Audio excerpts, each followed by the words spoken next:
So welcome. My name is John Thomas. I'm a Humanities Team Conscious Business Coordinator, and I'm one of the hosts for the Living in Oneness 5 Pillars for Success Summit. I'm really excited to join you this morning. We're going to have a conversation with Hank Queen. Hank's going to share with us his experience and insights around conscious business leadership and deep engagement in the workplace. And I'm going to introduce Hank in just a moment. I'd like to tell you a few things before we get started. First off, thank you to the over 15,000 people who have registered for the Living in Oneness Summit. We're really happy to have you joining by phone, by webcast, or if you're listening to one of the replays.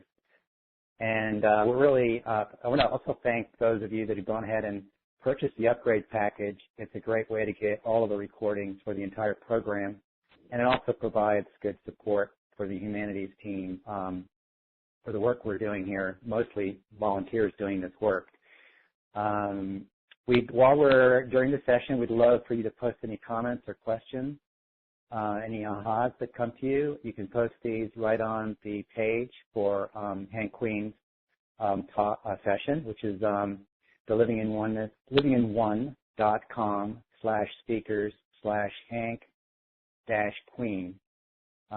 Or you can enter your comments in the Q&A section of the webcast.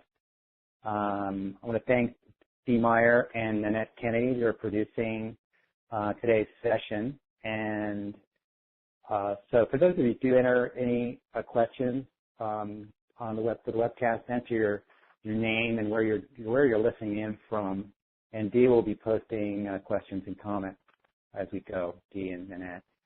So you're in for a real treat. Before I launch into the interview with Hank, let me tell you a little bit about him. I've known Hank for some time. It's really a pleasure to see him on this call. Hank is trained as an aeronautical and astronautics engineer. He also has deep business and computer science training. He's had a really remarkable journey of living in oneness as a business leader, as a coach, and a healer. Hank is a licensed heart math practitioner who coaches people in leadership and sports and everyday life on how do you use your innate heart intelligence. Hank is also a gifted healer. He's developed a teaching method which he also teaches. It's an approach that uses heart coherence as a way to help victims of abuse or trauma and disease.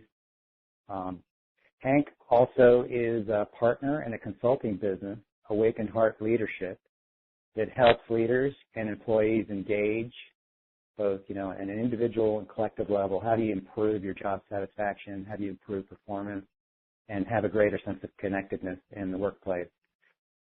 He has developed a lot of these skills, came to Hank during his 30-plus years experience at Boeing Corporation in Seattle, Washington.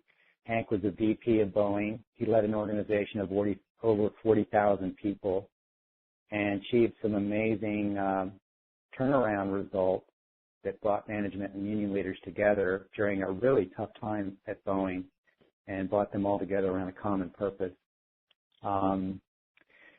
So that's Hank in a nutshell, and there's more we could tell you, but some of that you'll learn in the interview here.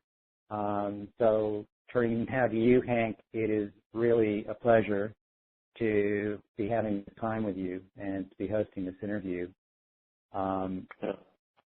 Yeah, thank you for being here. Yeah. And just a few things, it's really been a pleasure to work with you these past few years. I've had an opportunity to see you in action firsthand in various leadership activities and healing events. It's been really great to get to know you, and I'm looking forward for people to hear some of your insights and your experience. And so before jumping in, the first question I'd love, if you don't mind, for you to kind of start with is your experience at Boeing. If you could share and tell that story, because I find it to be one of the best examples I've seen of how businesses can really transform when they're willing to do things differently and they have leadership to help make that happen.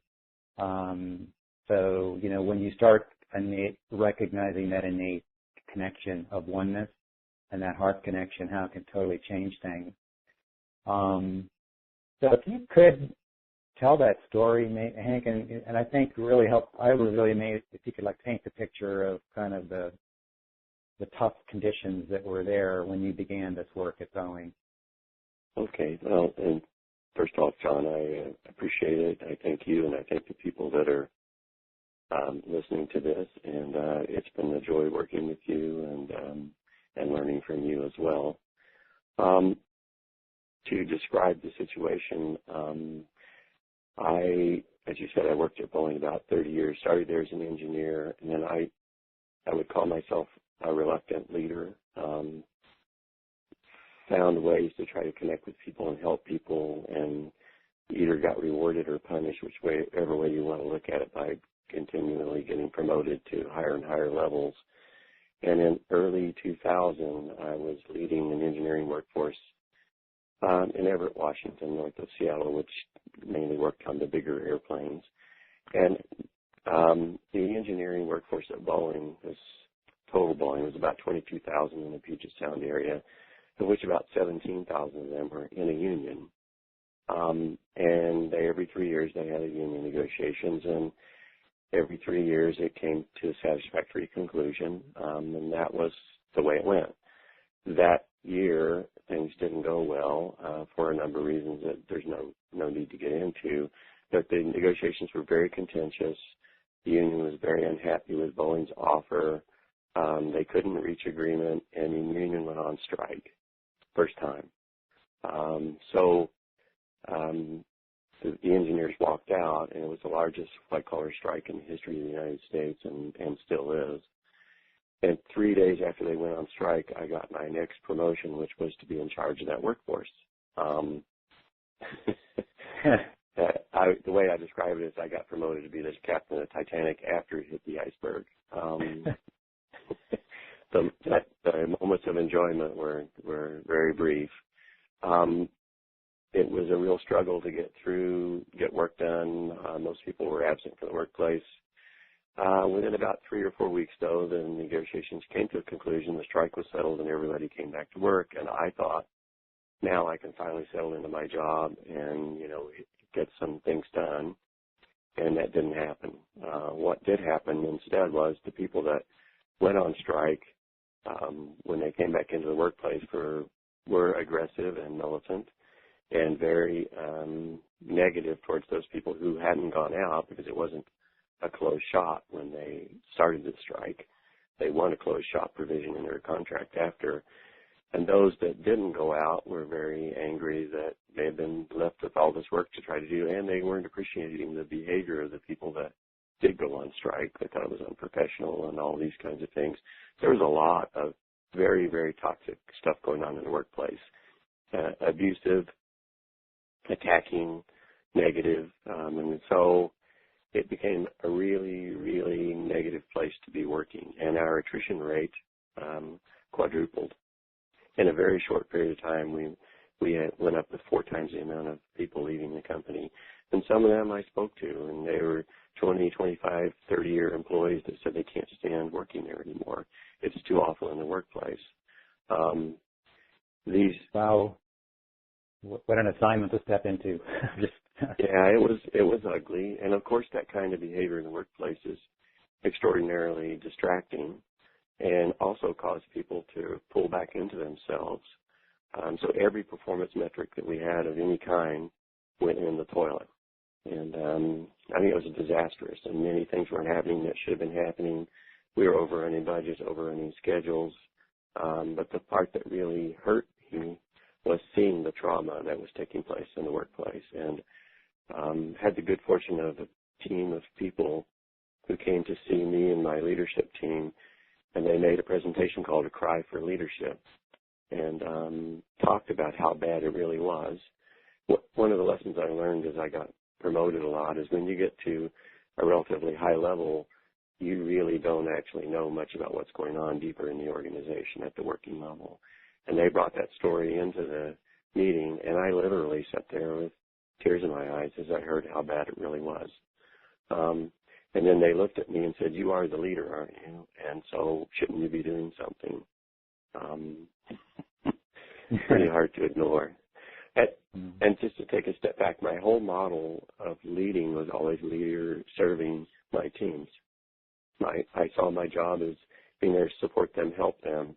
Of course, there's things that you need to set boundaries around as a leader sometimes, but largely I was a support, a coach, a mentor, whatever it took for them to be the most successful they could be in their jobs.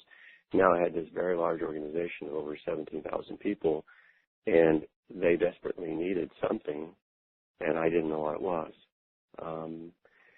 So in consultation with my team, their suggestion was to put in more controls, put in more reviews, put in more pressure, bring out the human resources people, monitor the workplace, be intolerant of any kind of negative behavior, fire people if we had to, but basically close the vice, clamp down, make them all perform again. And I knew in my heart that would only make things worse. I knew it. So I spend a lot of time soul searching. That's so interesting, Hank, because that so often is sort of the standard playbook that in the old model people just jump to, use the old, yes. ups, down. So. And John, I knew that if I did that, it was safe in terms of, well, whatever happened, Hank did his best, kind of the way it would be looked at and viewed at by my boss and my teammates and the people who work for me. But I knew it wasn't the best because I knew intuitively it wouldn't work. I knew it would actually make things worse. So we were really in dire straits, and so I did a lot of soul searching, and I was just looking for something simple, and I realized what was really needed at a large scale was healing. It was really healing work, and the thing that was missing in the workplace right then was people's recognition and connection to each other with some compassion around them all being human beings. The abusive, intolerant behavior was occurring on, I'll say, both sides, strikers and non-strikers, and they were stereotyping the other people and not seeing them as individuals and certainly not connecting to them in a human, compassionate way. And if you think about that, if you think that's the root cause of a problem, how in the heck do you go about making that happen in a large corporation, fixing that?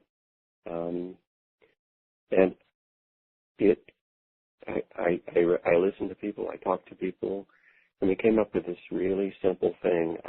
It seemed simple anyway, that a process that would connect people to each other in a team again, where they had to do some work together, whether they got along or not, to their mutual benefit. Connect them to their managers so that they're very alienated from management at this point, myself especially, so that they got some benefit out of connection with their management and make them connect to their work again in a positive way so that they had working at Boeing was a wonderful place. We did wonderful work. We did amazing things that were good for the world and good for people, but people lost sight of that in their daily strife. And so we designed and implemented a very straightforward, simple process that from the look of it, people were really questioning, why are you doing this?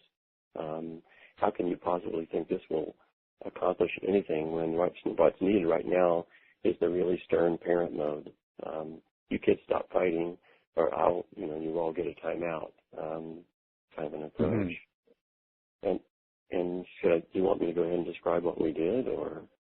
Yeah, no, I mean, I think just to pause for a moment, I think one of the things that I've always found inspiring about this story is that anytime an individual, in this case you, gets that deeper connection in spirit within yourself, and you describe doing that soul searching, that intuition that this is, the old method of clamp down, bring in, like you said, treat the employees like unruly children or what have you. wasn't going to work, and that insight that what was really needed was healing and compassion, and just what a huge difference that makes. And also just, I'm curious, that like you just maybe say a little bit more, you described about how you were suggesting this different approach. Yeah. And that didn't necessarily resonate, as I remember here. It didn't necessarily resonate with a lot of the other Boeing management, and just some of the courage that it took to kind of stick to your guns and say, no, this is what we got to do. I thought that was really inspiring. I don't know if there's anything you can share there about that. Yeah, I can. I knew that I was putting my job and my career on the line to make this choice, because it was way out of the norm and out of bounds in a way. And if it failed, that was going to be the end of my career there, because I wasn't taking the safe approach. So it was one of those crisis points in integrity for me, because again, my whole model had been supporting my team, not mandating, controlling, and sort of abusing my team. In this case, is what was recommended. And I have to tell you, I was scared. I was really scared, because I didn't know if it would work, whereas I was really convinced in my heart and my soul that the old style approach was going to fail miserably. And what I think took me from one place to the other wasn't the concern about myself in the end, and wasn't the concern about my career. It was the concern about the people. And that cry for leadership that was made to me was a cry from the hearts of people that were suffering. And I knew that I had to do whatever I could do to help them.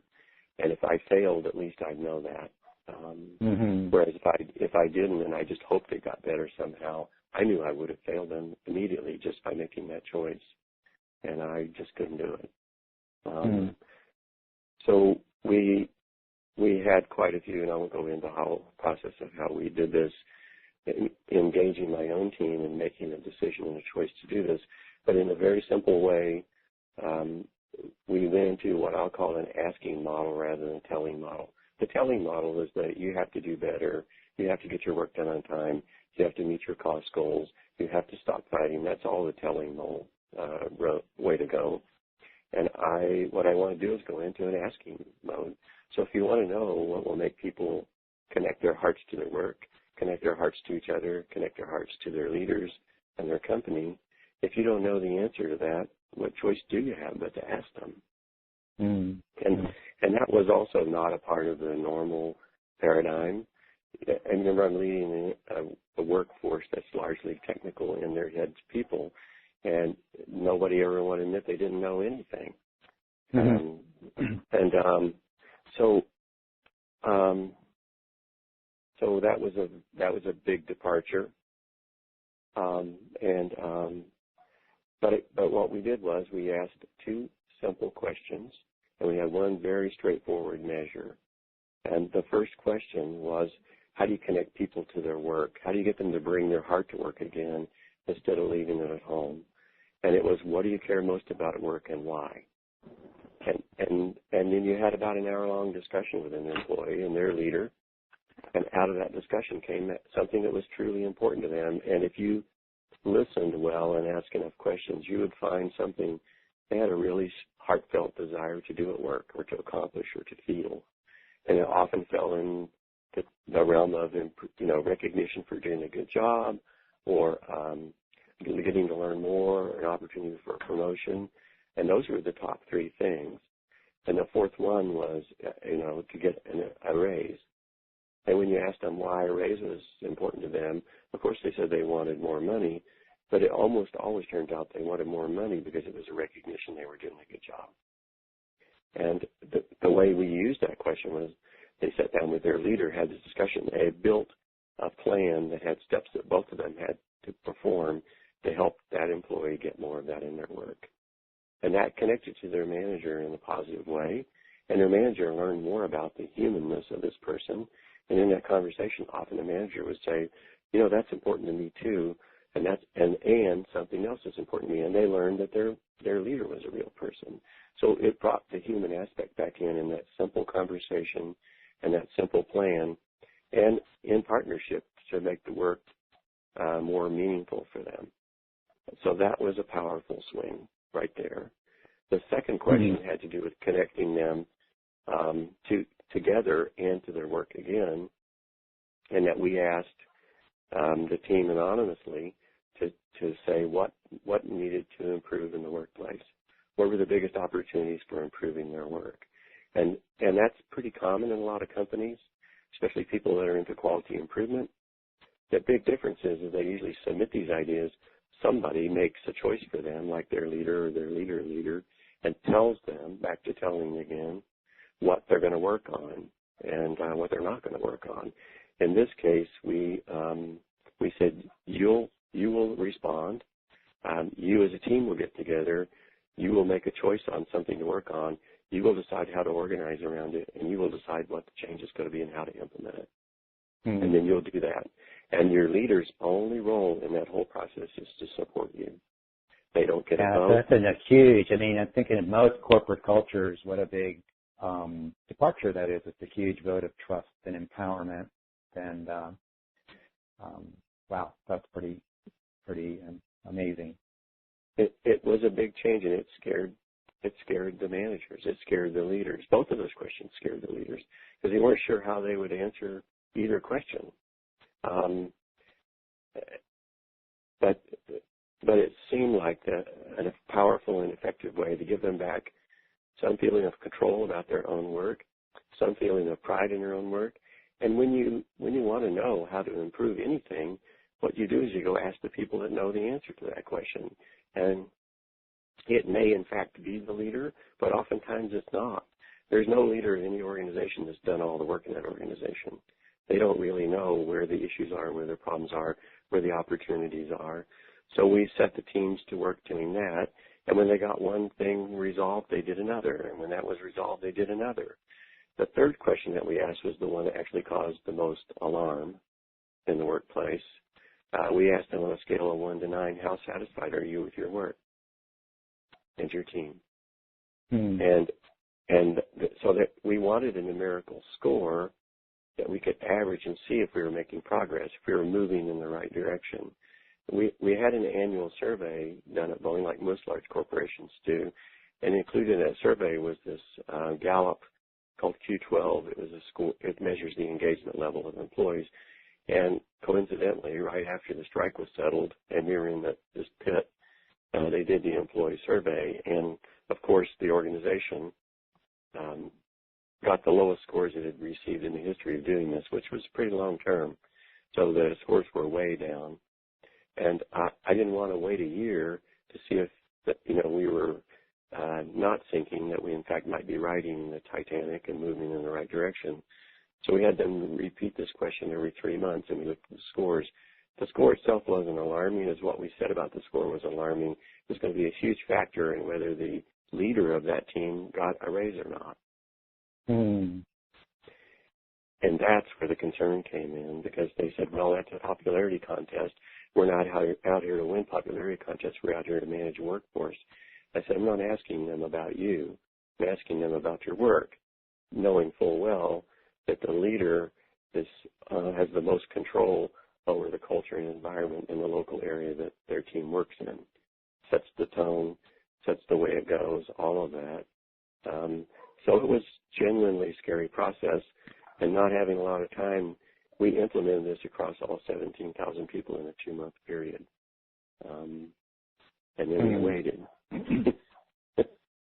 And meanwhile, we were watching the daily performance metrics, and things weren't really changing because there's a lot of inertia. Once you set a trend in place, it continued to stay worse for a while. The other really important aspect, if I can go back to this, is having just gone through a strike, the union felt very powerful, and the workforce is now unionized, and they felt very powerful. I realized we couldn't do anything. We could go nowhere whatsoever without the support of the union. And you can imagine that the union was not held in very high regard by the company at this point. because they had just won a strike and pretty much everything they demanded from the company in that strike, and done a lot of damage with our customer relations, our partnership with the FAA. So it was not a good time to be talking about maybe we should do some work with the union, but I knew we were dead in the water. So I went to the executive director of the union, and I told him about this plan, and I said, I'd like you to help. And I remember this guy's name is Charlie Bofferding. He looked at me like I was crazy and said, why would I want to do that? I mean, there was no incentive whatsoever in him to do this. But I had a sense of this. And having in my life worked in a company when I was at Caterpillar, when it was deeply polarized between management and union, what you just did is, in terms of that kind of trust and heart connection is a huge departure. So, yeah, I could imagine he was surprised too. Pretty amazing. He was. But I you have a sense of people, and I had to say this is the first time I ever met the guy, but you can tell when people live their life firm principles and integrity. And I said, the reason why I'm asking you to do this because it's good for the people, Charlie. And I share with him what was going on in the workplace. And I share with him the data about performance and attrition and all the things that were destroying the very company that we both needed to support in a way, because it's the workforce, it's the company.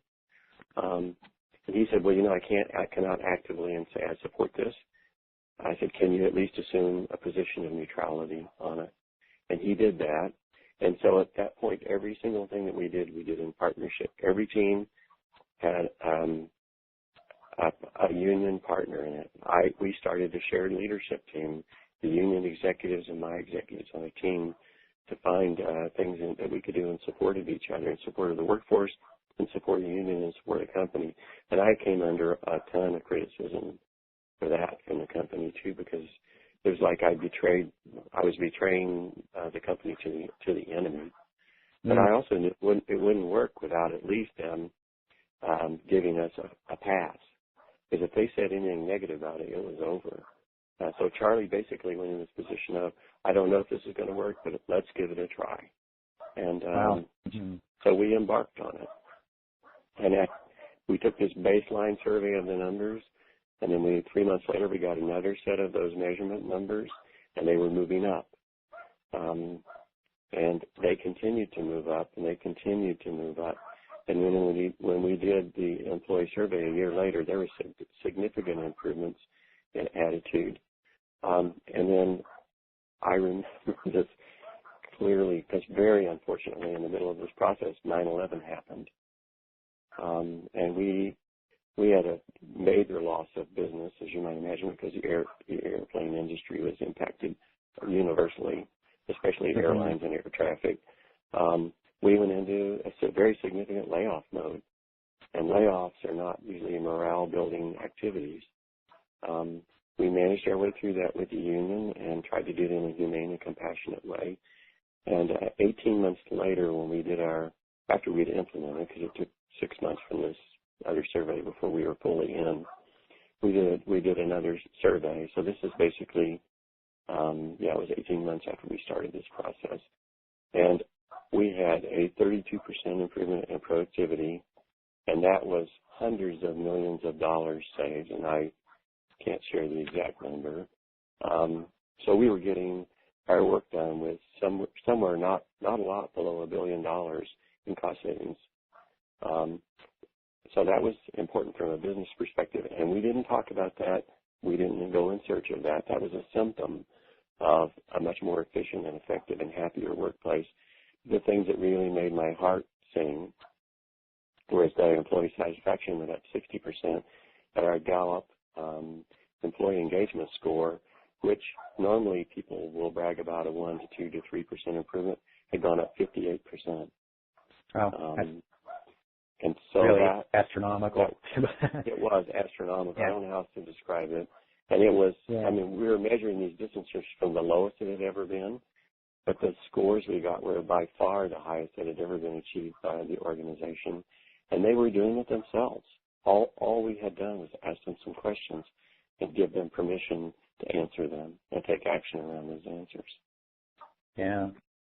Wow, what a huge testimony to when there is that trust and empowerment, and really, in business, it's an expression of love that you can reach out across the aisle to, management, to union, and also reach out to employees and give them the power to these measurements of satisfaction actually, impact how much the executive gets paid. And wow, just really a bold and bold departure from the way how things are normally done, and the results really are striking. That big a turnaround. And it's not just the process. I mean, what was actually happening was this alchemy that occurs. It was transformational because what was happening, people were actually connecting and bringing their hearts to bear. And it's one thing to have your mind engaged in something. Yeah. But it's such a huge multiplying factor when you can bring your heart into that as well. And everybody's I think, has experienced these moments of being in the zone in their life. Yeah. And that occurs when you have full engagement. And full engagement means complete heart and mind connection to what it is you're about in that moment. And it's a powerful experience. And you can create that environment in the workplace if you just recognize that everyone there is a human being and everyone there has a heart. And because you spend so much of your life in work, Joseph Campbell's thing was find your bliss. If that's where you spend your life, you ought to be able to find your bliss there. And that simple question, what do you care most about at work and why, is one version of what's your bliss? And how do you get some of that bliss in your work? So I'm really glad you shared this, and I'm unless there's some more things you want to bring out about this one, I'm interested in also you sharing some other experiences, Hank. But one thing that I just want to really call out, and what I think all of these stories show, and whether people experience this at a large level like you have because you influenced 40,000 employees, or in a small team there you just work with your a small business or a small work team, it's that change in consciousness, that connection to your heart and willing to change the way you engage with others that brings these huge alchemical changes happen, and we see it in large or small scenarios. It's sort of interesting. You mentioned Gallup doing these surveys for you, and I just yesterday, a good friend of mine, coach who works with leaders, shared with me this Gallup survey that was done just recently, that in the U.S., out of 100 million people, I was staggered at the low percent that only 30% or 30 million of those people are actively engaged and inspired at work. And 20% are completely disengaged, and the other 15% are kind of in limbo. And so to me, it just cried out at how this kind of engagement that you activated at Boeing, there's just such a hunger for it. You can just see it in Gallup's numbers. It was so interesting this came to me yesterday. I thought it was good, fun to that's very repeatable data, John. That's been going on that way probably for at least 15 years when they published their annual results. In fact, there was some significant decline in that engagement level during the economic issues that we've been going through because people were, overworked and overstressed and in an environment where they didn't want to bring their hearts into because it would make them suffer. But that's why this is so powerful, because that 70% of the people that are not actively engaged, when they step into it more fully with their, and become more engaged, it has a huge multiplying effect on the performance. Yeah. But the other interesting thing is, and you and I both know this, and many people do, there's an energy that flows through people when they come together to do anything in a collective way. And that energy just shifts and changes in such a remarkable way that you feel more energized when you go to work, not less energized. And that makes a huge difference just in in your work environment, how you feel and how you connect, and your ability to be yourself when you're at work. Yeah, it's amazing. I can say, just without going into all the details, my experience at Intel when we were doing mindfulness work in the Awake at Intel program, what a shift people were going through, both personally and in their team. And then the beautiful stories you hear about how it also affects their connection to their kids, to their spouses, so living in oneness and bringing that into the workplace has these huge ripple effects. They're so beautiful. And I wanted to, if you don't mind switching gears a little bit, Hank, I was really, curious for you to share more about your inner journey and the personal transformation that led to that change at Boeing and also to the work now you're doing, which is just amazing. And I think just to, to bring that personal perspective because, in your case, that transformation that began at Boeing within you and that risk to go out on a limb and lead and live from your heart as opposed to the old playbook had such a huge impact. And so can you share a little bit about that? Like how did that come about? And I know there was some hardship and crises or personal challenges that came in for you personally and all that too. Yeah, that's true, John. Yeah, I've reflected many times as I look back on that. Here I was working so hard to connect other people's hearts to their work and to each other and all of that.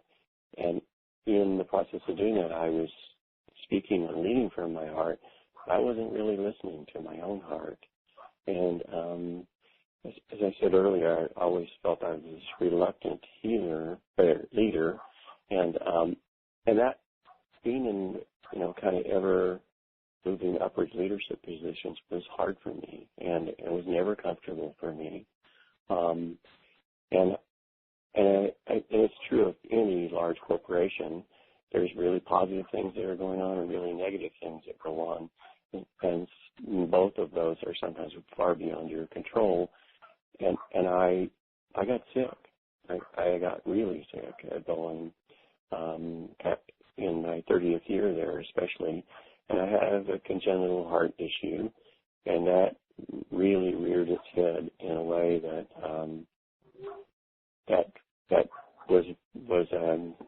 I was very ill. And on the advice of my doctor, I left Boeing. And I loved what I was doing, and I felt guilt for abandoning my team and the people I cared about and the company I cared about. But I knew literally it was a matter of self-survival. And it took me a while to understand it was because I was neglecting my own heart in this process, which is truly ironic. And I spent a lot of time learning more about my heart and in the process the heart of other people. And that led me through this wanting to become a heart math practitioner, learning about heart coherence, moving into trying to help people in healing and realizing that a lot of what goes on in people is because they were doing exactly what I was doing to myself. They've experienced suffering with their hearts, and it shows up in your health, it shows up in your behavior, it shows up in your relationships, and it's been really a powerful experience for me to move from this large model to one person at a time model, but the underlying values and beliefs I hold, I'm here to help, I'm here to serve. And in the process of helping other people, you can only learn more about yourself at the same time. So that process of helping others to find healing and release from some of this has helped me to find healing and release in the same ways. And it's actually informed and inspired me back in my corporate and my teamwork because, again, every person in a company is an individual. And even though you want to show up and be professional and do things, quote, the right way, you're still a human being. And, in the previous call with Oneness, she talked about shadow. And however you want to describe shadow, it's behaviors that you're normally not, or beliefs you're normally not very aware of, but they show up in relationship. And certainly in a company, working with people or leading people, that's a relationship. And so I've realized that when I help people in their personal lives through my healing work still, it's also helping them in their work roles. So life is life. There's not one door you step through when you go to work, another door you step through when you come home. You might think that's true, but it's an illusion. You're only one. And whatever you have with you in one aspect of yourself is also there in both things. So it's when I work with companies and others now, especially when I'm working with teams or leaders, I'm looking for these patterns that I know come from wounding and come from trauma and come from other things. And there's a lot of ways you can approach that with people, and in a compassionate and a softer way, help bring those to their attention, and which is the beginning of the healing process and letting go, which allows them to step more fully into their hearts, to step more fully into their bliss, which means it also improves the way their personal lives and relationships go and their work goes. Well, yeah, it's so just listening to your express your story here. It's so true. I think for many of us listening too, we realize how sometimes our healing ourselves becomes such a great foundation in our being and our awareness on how to go out and reach out and help others and heal. And that's beautiful what you're just sharing, how your perspective as a healer now coming full circle back and doing this work with corporate leaders and teams and employees, looking at it through the eyes of a healer who's first healed your own self, your own heart, that heart awakening that you went through, and now the ability to help others do that same transformation. Really inspiring. And I wonder if there's, so some of what you were just describing, it sounds like this is the work you now do through the Awakened Heart Leadership Program. Yes, it is.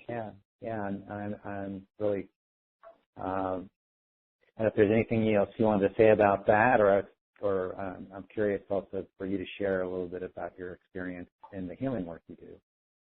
Well, I guess to just talk about the work through the Awakened Heart Leadership, working again with very large companies and very small companies, I think the largest we've done work with is about 10,000 employees, and the smallest is 3. But they all have worked the same way, in that people are people, and we all have a heart, and we have a heart that wants to find purpose and connection and fulfillment. And so if you understand the basic principles of that, and you stay in the ask mode, we've gotten similar powerful results in eco-friendly companies, county organizations, government organizations, spiritual organizations, healing people who do like in the medical field.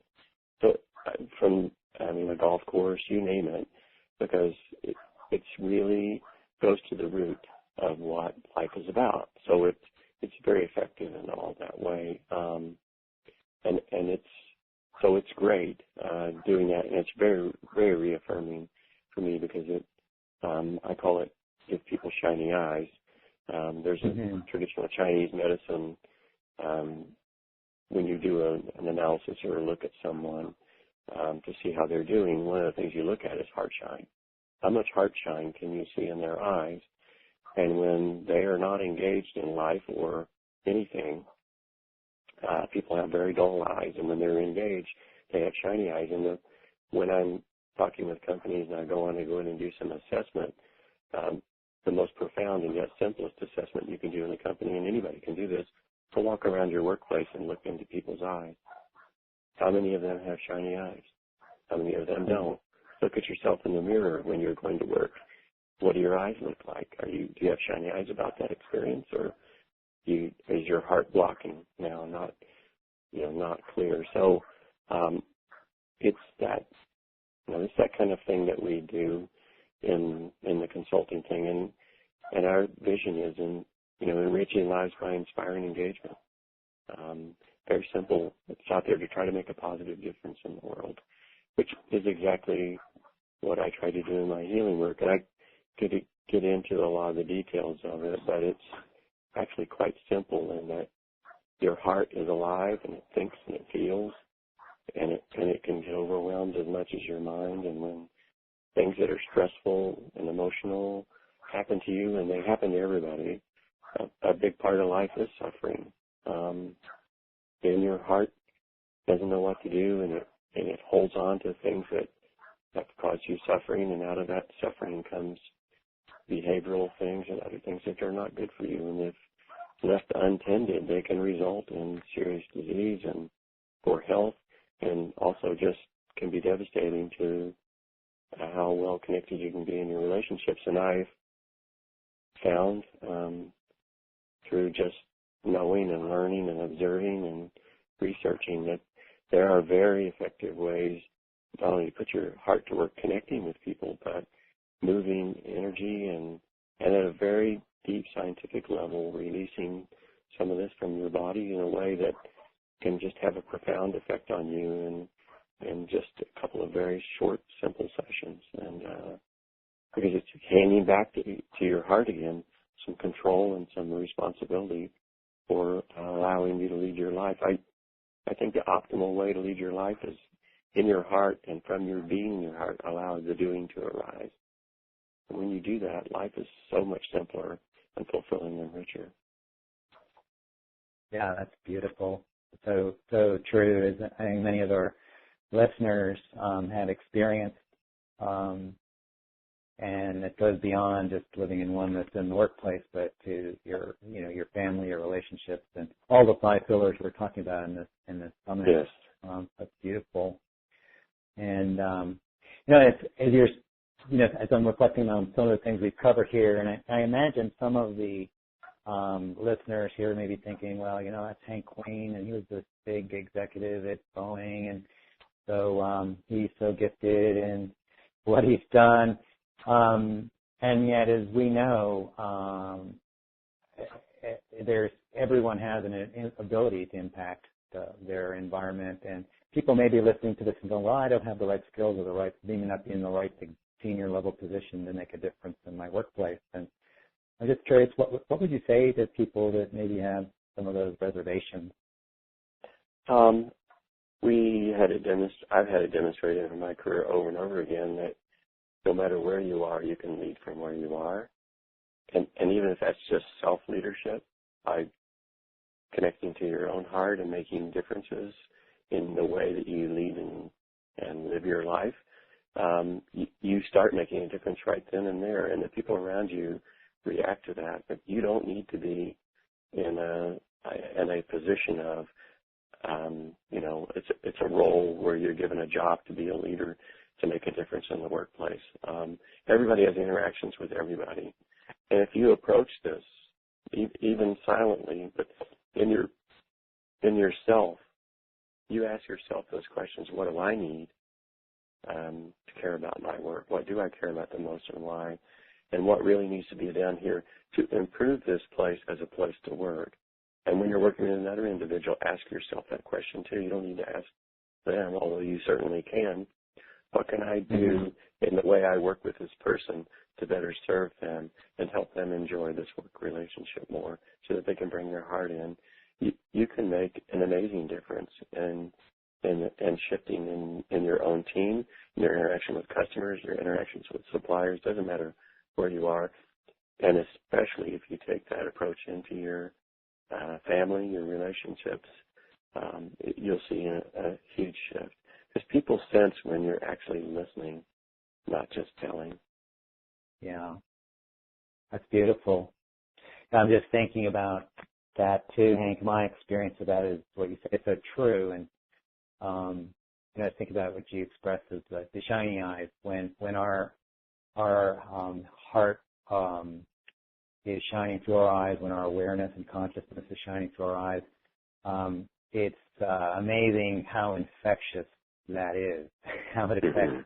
It is. How it affects the field in which we work, our colleagues, and the environment we're in. It's just amazing. It does. And you don't need permission to do that from anybody. Yeah. So true. And so whether we're actively doing something that where the situation calls for it, actively doing something that changes the old model to a new model, or just being present the way you're describing, it's infectious. It has such a power.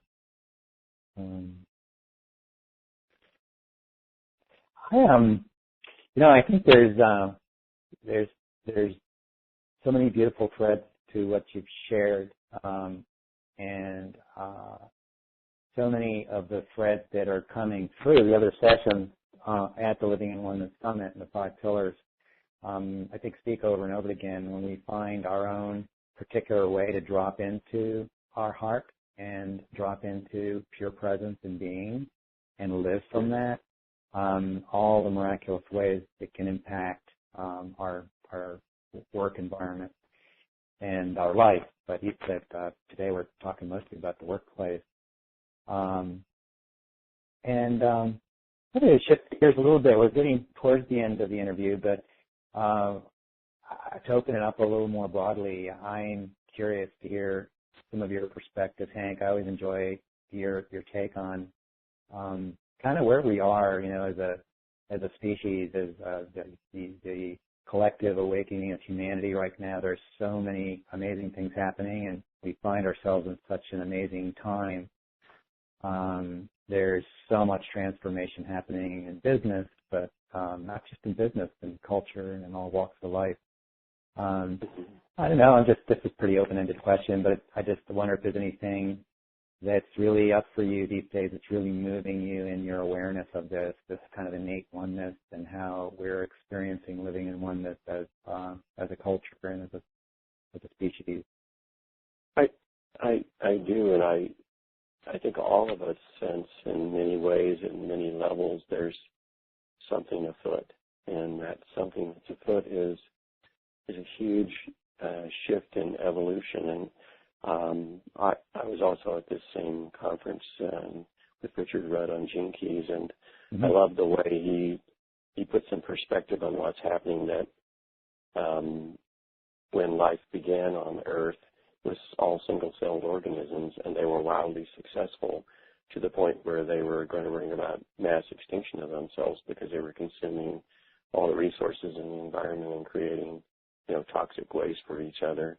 And there was a huge crisis in that moment. Life could have become extinct, but what happened was, out of crisis, which it's one way to describe crisis is both danger and opportunity.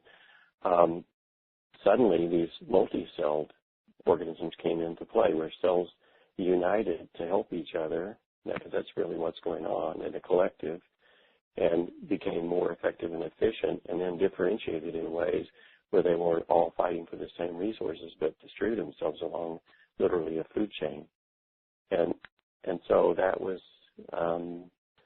that started life as we know it today. I mean, we're a multi-cell organism, just like there are many of them in the world. I think that there's a really, really deep root for what's going on, in that the world is in crisis again, and that we as multi-celled organisms, humans primarily, are starting to reach the limits of sustainability, if not maybe perhaps already teetering over that edge. And it could go really badly. But I have a deep trust in just the force of life and consciousness and Earth.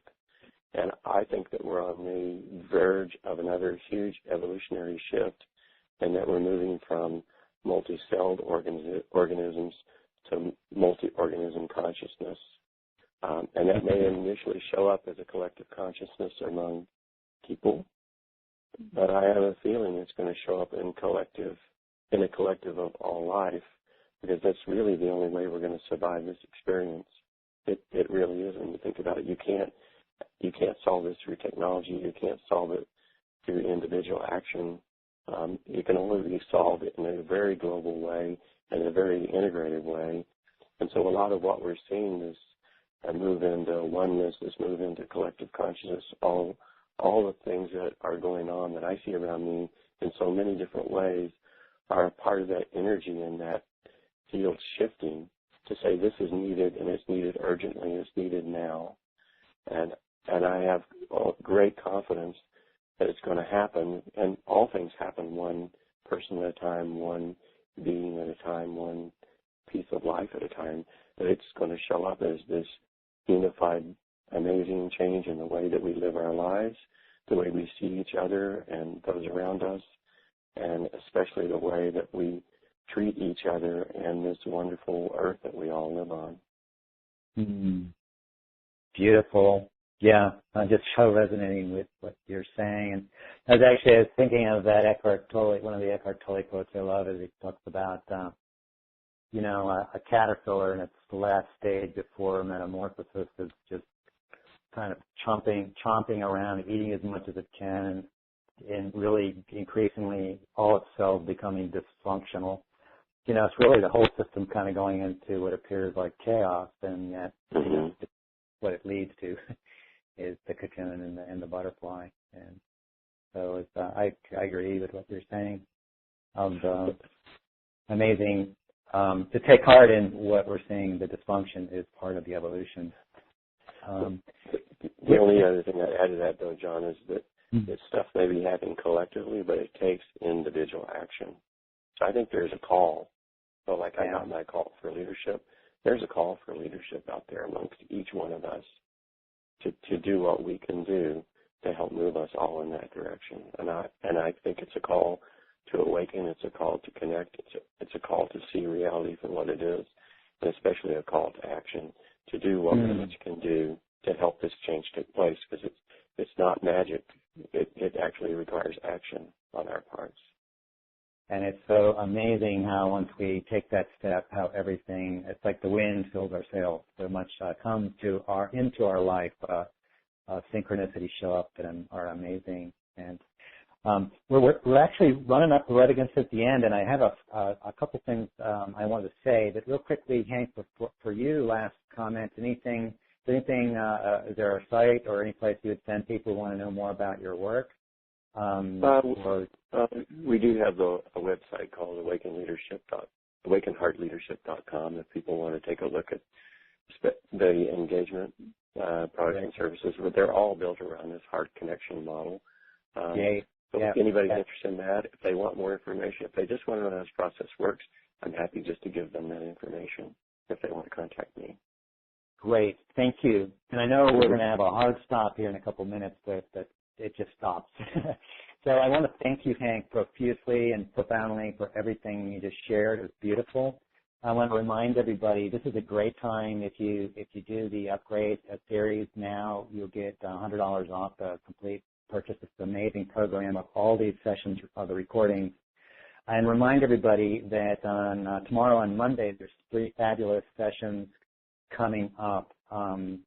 So Steve Farrell will be interviewing Arthur Samuel Joseph, the founder of Creative Vocal Awareness, an amazing process that's helped thousands of people reclaim their voice and their power.